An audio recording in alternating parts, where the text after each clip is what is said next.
On September the 11th, 2001, I was in elementary school, and I want to say, sitting in science class. And when everything happened, the teacher turned on the TV, and at that time we really didn't understand what was going on. We were all kind of confused. All we saw was a lot of smoke on TV and news reporters just talking about different things about the towers and all of that and the planes. And at that age, you really don't understand, especially when you're, not directly in where the event is happening, or you're not there. You don't really know. So then later I got home, my mom was explaining, and it clicked to me that I had a cousin that lived not too far from there, and the first thing I wanted to do was, call and check and make sure he was okay. And then I started to cry, but I didn't know why I was crying. But I think I was crying for the fact that I realized that so many lives were lost, and that so many people lost loved ones, lost their mothers, fathers, sisters, brothers. So that really kind of impacted me in a different way. Some people may think, oh, well, Osama is dead, so, much can't happen anymore. But I think that things can happen, and we should still take precautions. And it's really weird because since this weekend is the classic, we'll be flying back from D.C. on 9/11, and that has run through my mind, and it's made me kind of scared. But I know that if I put everything into God's hands, it'll be okay. I was actually living in southeast Georgia, Swainsboro, Georgia, Emmanuel County, and I was getting ready for work, and heard about it on the news. And then I started getting phone calls from my dad and my brothers.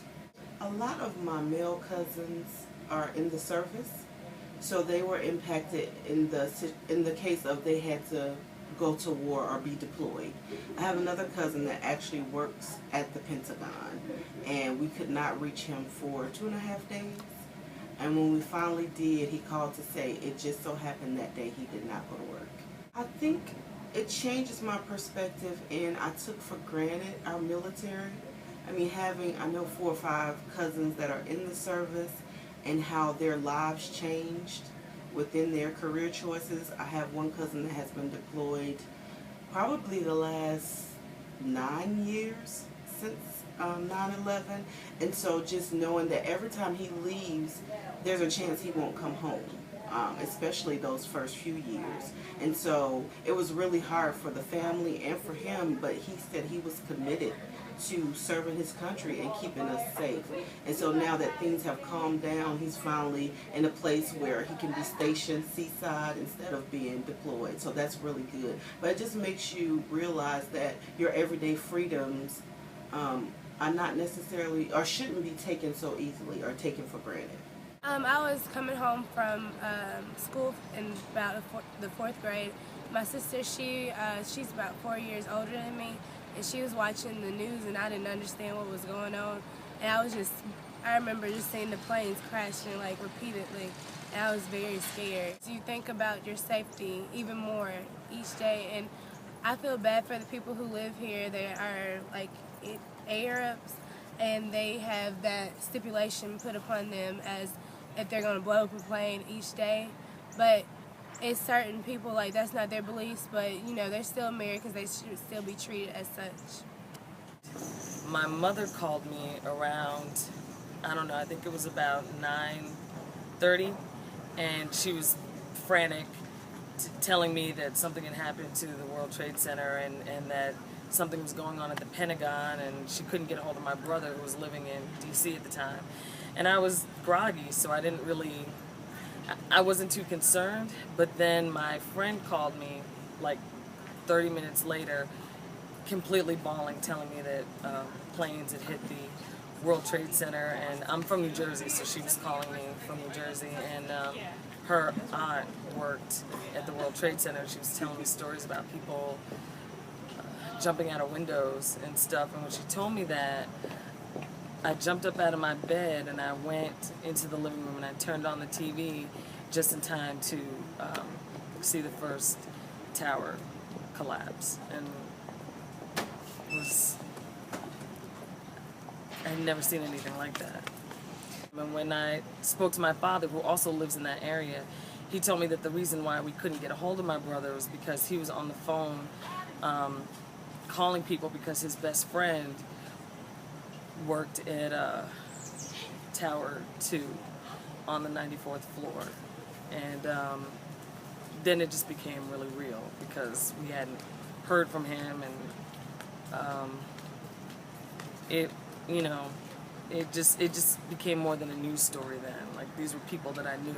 I had known him most of my life. He was my brother's best friend. So, you know, it just became scary. Well, I think for the last few years, I had been living back home in the New York, New Jersey area, and no anniversary about it goes by without mention of it. I mean, it's on the news even when it's not September 11th back home. So, you know, if they're talking about doing work at the site or whatever, and you know, so while I was home, I kind of gotten used to it, and I know it's a little callous to say, but I had to sort of put it out of my mind, I think, when I was living back home, because it's just on there all the time, and if you're so open and so raw, you're just not gonna make it. But having spent this time away from it now for about a year, now that it's coming up again and it's the 10th anniversary, you know, it just is becoming more emotional, because I've been thinking about my brother's friend Matt a lot, and what he would be doing with his life right now, and how he would be, and how it affected his family, and how it affected my brother. And he goes home every year they celebrate Matt Day. That's what they call it. They don't call it September 11th. It just makes you think about how our lives were before then, and how that feels so alien now, you know, and thinking about our future, where we go from here, what lies in store for us because of this incident, how our lives have to change because of that. And it's just, it's still just unbelievable that something like that happened, or that it could happen. And, you know, living in that climate of fear. I mean, before September 11th, terrorism was something that happened in other countries on the news. You know, it didn't really touch us, and it didn't really go deep. And now, you know, it's ever present.